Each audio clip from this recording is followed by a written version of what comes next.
Hi everyone, welcome. I'm down here in my wormery and I spent a little time yesterday and today dealing with some housekeeping issues. Down here on the floor, for example, I had a whole bunch of finished bins just sitting there with finished compost in them, four of them actually, all needing to be emptied out so that those bins could be put back in use. So I took care of that. So all the compost is now over in those three buckets. So that's a nice thing. And then a couple of the emptied out, cleaned out, ready to go bins are in my supply of bins, and then a couple of them have even been built up as new bins ready for housing new worm populations in. So I feel like I got a little bit of a monkey off my back. I've been wanting to get caught up on some of this housekeeping sort of stuff, and I'm glad I did. So today we can get on to just a typical feeding. It's the African night crawlers that I've got in the bin over here, and it's the bin that we usually do the lasagna style feedings in. It's 120 days old at this point, and its 10th feeding went in there more than 3 weeks ago, 24 days ago. And even when we checked in there 10 days ago, it seemed like it didn't need any food, but it still seems like it's sensible to check in on it, see how it's doing. Maybe we'll be able to give it its 11th feeding today, so let's get it up on the bench and see how things are looking in there. When it was still over on the shelf, you might have noticed that this pot was sitting on top of the container here. This stuff right here is the stuff that I was able to sift out of the castings, the African nightcrawler castings, before I put them into the buckets. I don't know, for some reason that stuff just seemed like it was extremely laden with lots and lots of materials that had not yet been broken down. And I feel like if I were to still sort of crumble this stuff between my hands and shake it off, I'd still get a whole bunch of additional castings that could just as well make their way into those buckets over there. But I didn't want to go too nuts working on this stuff. I wanted to just do a quick separation of the stuff that was still obviously needing some more time to go and get it out of what was at that point being put aside as completed castings. Even though this container is 120 days old, I do feel like, we're going to probably end up using this stuff, and it's a lot. It's a lot of bedding, extra unbroken down bedding. It's heavily worked. It's been in the worm bin forever, and it was mixed throughout the material. So it's certainly probably gonna, hit the ground running as far as the breakdown process.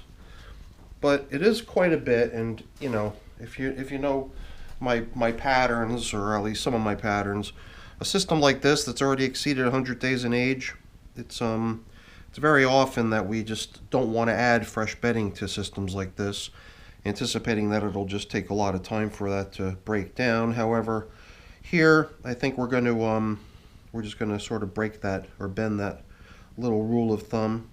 So here I'm just seeing I'm actually grabbing all the surrounding material that they're inhabiting, because I could see a couple worms here connected to one another.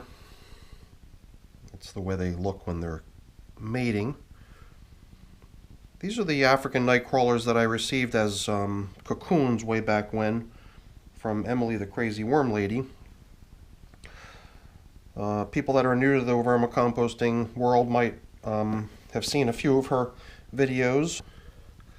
Lots of really informative videos on that channel. And she kind of faded out of the worm channel business and the worm retailing business, which is unfortunate. She was quite an asset to the community. But that's where these worms came from. I've got other African night crawlers that came from other places too, northeastworms.com, but I try to keep them separate, Alright, so now I'm recognizing some of the stuff that we had in here. This is parts of a tea bag. I guess I've been doing lasagna pattern feedings right down the middle of this bin, and once in a while I want to also kind of give the outer edges of the system a little bit of a inspection, because a lot of times we just don't even get around to doing that. We focus so much on inspecting and replenishing the food down in the lasagna layers that we end up just skipping right past the outer edges of the bin. But I think that the outer edges can certainly benefit from a little bit of tilling up once in a while. This is another tea bag. I came really close to pulling these things out, but then I did stumble on one that seemed like it had really shown a lot of wear, suggesting to me that they do in fact break down over time. They're just a little bit slow. But I did find a few that were still pretty much intact, making me think that they're not going to break down. And just at the 11th hour, I stumbled on one that really showed a lot of wear, and I just decided at that point that I'm going to let them ride. All this stuff out on the outer edges is so nice and damp. There's all kinds of chunks of bedding and everything stuck in between the castings. Everything crumbles really readily. I've seen worms pretty much everywhere I've looked. Pretty nice. Everywhere around the edges. Lots of worms everywhere. Okay, you know, the last feeding 24 days ago, I think consisted mainly of apples, and I think a lot of people would agree when I describe the breakdown of apples as just being a sort of a slow, methodical process. You know, I think they sort of go after the juices at first, but they can't seem to break down the fleshy part of the apple right away. In time they finally get to it, but then there's always that tough outer skin of the apple. Sometimes even that tough outer skin prevents the worms from accessing the material. And it sort of protects the apple from breakdown too. So to try to help the apple along, I cut it up into discs, and that's how we sort of laid out one of the lasagna layers here in this bin. Nice flat layers of apple chunks. And we did find a good number of leftovers of those apples last time. We found leftovers even from the previous feeding. I believe that was cantaloupe rinds, as well as some of these tea bags. I think there was banana peel too. This looks like the stem of a banana. So I'm curious to see if we see any leftovers of those things. I think another thing that was put in here was what I planned on feeding today. It's something that I've already fed a couple times, once in here, once in one of my other bins recently a few days ago. It's this stuff right here. It's bags of roasted chestnut. I've got a couple more of them left. My hope was to be able to get rid of a couple of them here in this bin today as today's feeding, along with all that bedding that I filtered out of the finished castings of the cocoon nursery of the African night crawlers. So that's going to definitely bring things up if we dump all of this into here. Definitely. Maybe we should kind of I remember there were two pretty good sized hunks of cardboard, and if we can keep them intact, maybe we can sort of build a big sandwich at this point and use a lot of that looser, granular, filtered out bedding material that we got out of the cocoon nursery, and sandwich it in between a couple of these larger chunks of cardboard. I think there was one more down low. There's even a few large chunks of paper like this over here. These coffee filters, I believe, is what we're seeing here.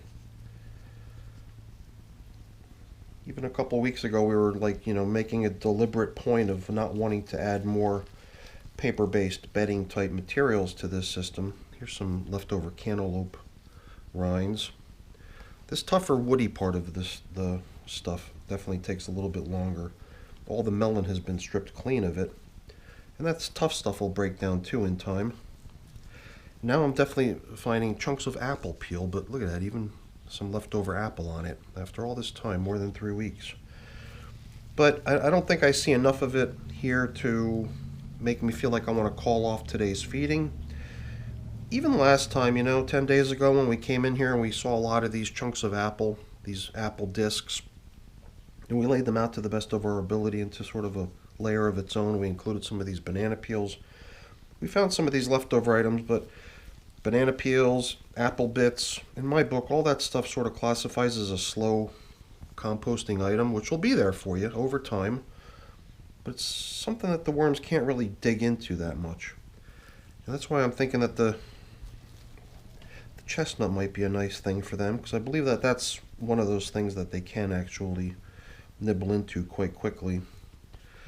I also think that this is the system into which we had placed some of that, but I don't even remember if I saw much or any of the of the chestnuts. They're like about this big, you know. They're about the size of maybe a walnut or something. Here's another piece of apple. So there's some leftovers here. And I think I did actually bump into one or two of them. That's kind of what I'm looking for, something that might resemble a piece of leftover chestnut in here, but maybe not. Maybe it's not one of those things that you're going to find many leftovers of after that much time. Certain things you can kind of expect to find leftovers of, but other things usually no. Alright, so here's that other large piece of material that I made reference to earlier. I think last time all we did was we rested this thing on top of a bottom layer of sort of just collected materials, stuff that was really not capable of serving an entire layer's worth of stuff anymore. So we took stuff like this, little chunks of leftover asparagus, I'm noticing from once upon a time, quite a way back. Some of this apple made its way down in here. So these are all some of these older, pretty heavily worked chunks of leftover food bits. Just a smorgasbord of different types of stuff. And the worms definitely seem to be enjoying it.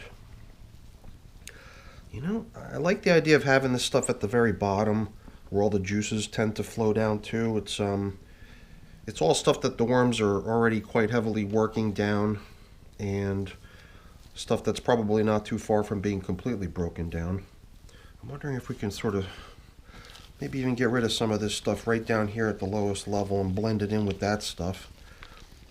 The stuff looks pretty dry, but it's got moisture content to it. It was, you know, part of the finished castings up until yesterday, and I filtered out the finished castings to put them into storage, and this stuff came out.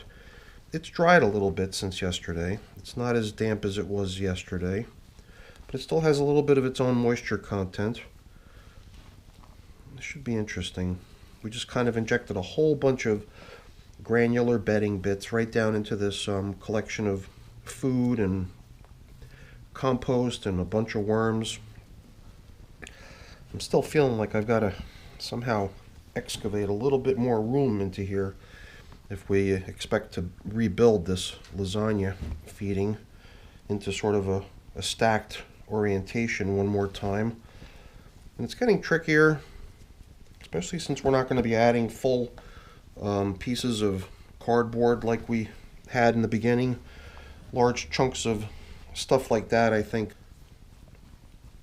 would just take too long at this point. Alright, so I nudged a lot of this sort of blended, partially broken down goop with the mixed in bedding into the sides just so I can get a little bit more depth, but I've left a sort of a bottom layer of that stuff. So my idea here was to maybe bring back one of these chunks of cardboard.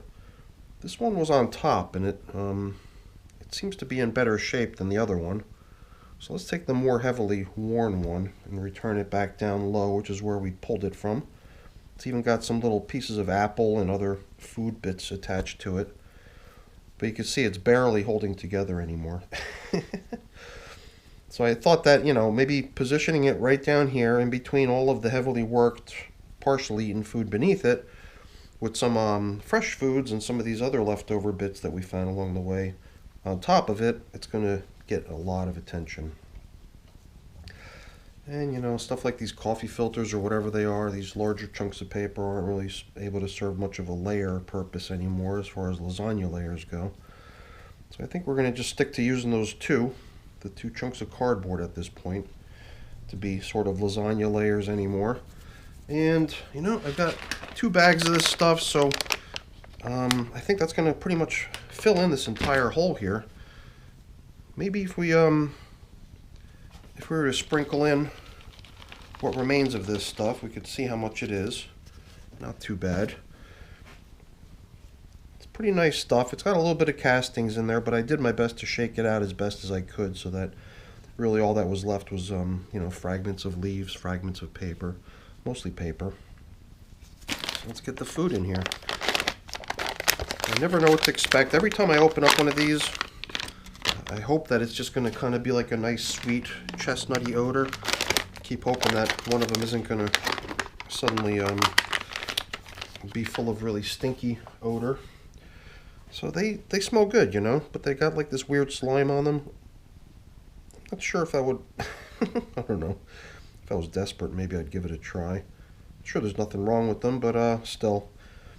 I think 4+ years past the expiration date, this is probably something that we're better off not consuming as humans, giving it to the worms.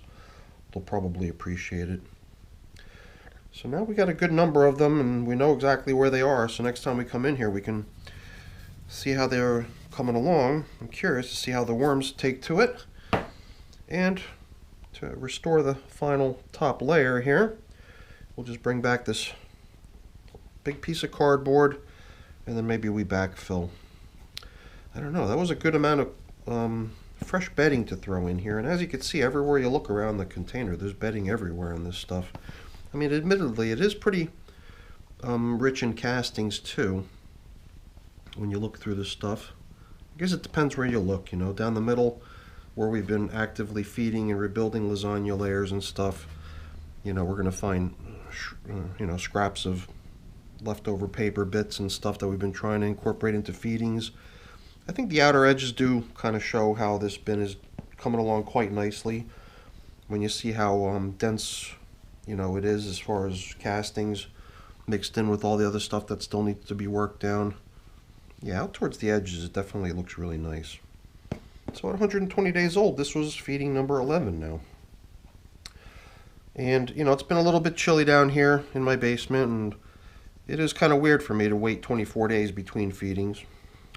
And I probably won't wait that long. If nothing else, I'll just check in on my systems to make sure they're still humming along okay, even if I feel that it's premature to feed. Maybe sometimes it is necessary to add a little bit of moisture, make sure everything's safe and sound for the worms. Don't let things dry out just because you're not able to feed. Doesn't mean you should neglect the system. So I'll probably be back in here, but I could probably easily wait another 10 or 12 days till I return. Especially with all that bedding we just added, especially with all that chestnut we just added, I think they'll be good for a while. So what do we got to do here? Just got to return these coverings back with the plastic. Plastic's doing a really nice job keeping everything in the system nice and damp and comfortable. Even though there's a little bit of an opening on either side of the bin, closer to you, you could see even better. There is a pretty good sized gap, but these castings in this system are really holding the moisture quite nicely anymore, so I would not worry about this system drying out. Alright everyone, that's it for our check-in with the 120-day-old African nightcrawler system getting its 11th lasagna style feeding today. And I know that it is the 11th time we've fed in lasagna style, but I believe there were 2 or 3 other feedings too, so this bin's feed count could be getting up into that dozen or so range at this point, or over. I don't remember exactly, but you could see we just added a lot of volume to this with all this bedding, and if we keep on feeding, putting more stuff in here, it's going to keep growing. So at some point soon, I think we're going to just switch over to feedings only, no more bedding, maybe grit, maybe moisture, but that's about it. And we're going to pretty soon, I believe, start trying to steer this thing towards harvest. It's really making nice progress. So let me get this thing put away, and I'll get some stuff around here cleaned up, but I'm not going to waste your time with that. That's boring. Before I go though, really quick, let me say thank you. Thanks so much for watching. Hopefully you enjoyed the video. If you did, as always, please remember to leave me a quick thumbs up before you go. That's always very much appreciated. And if you haven't done so already, please also consider subscribing to the channel too. That's really appreciated as well. All right, everyone, have a great day. Thanks for watching.